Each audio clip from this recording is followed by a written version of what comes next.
Pour Michel Delaunay, mai 68 a d'abord été un conflit d'intérêts. Participer aux événements sans compromettre ses études en médecine, sans gêner son père, préfet de la République, chargé du maintien de l'ordre.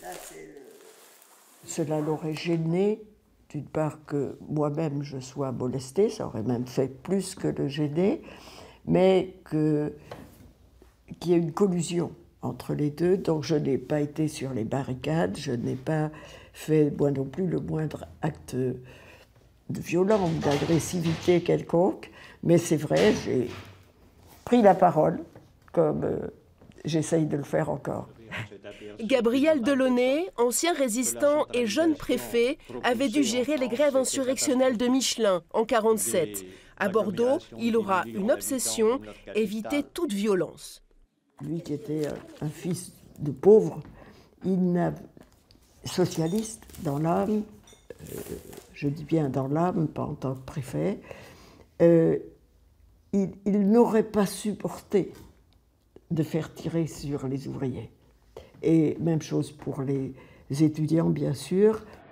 Alors, quand les étudiants prennent le grand théâtre, le préfet Delaunay monte sur scène et s'adresse à la salle bondée. Il y est allé tout seul, absolument seul, sans garde, sans... Il a exprimé aux étudiants qu'il n'y aurait aucune poursuite, mais qu'il voulait qu'ils s'en aillent. Qu'il ne pouvait pas leur donner le grand théâtre, je me souviens de la formule, parce que le grand théâtre ne lui appartenait pas. Et il a parlé de lui-même aussi, il a dit que,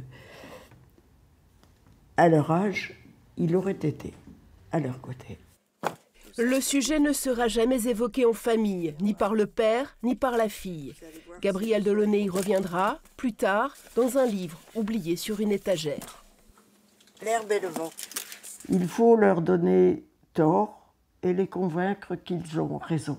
Je ne voudrais pas leur voler leur espoir absurde, car nous avons bien trop besoin de leur juste colère. De mai 68, la fille du préfet apprendra le sens des responsabilités, l'étudiante, le goût de la parole. Savoir s'exprimer, d'être fier en face de quelqu'un qui vous interroge, mais aussi en face de ses compagnons de route, c'est un trésor. Sa carrière politique achevée, il reste un dernier idéal à réaliser, écrire comme son père.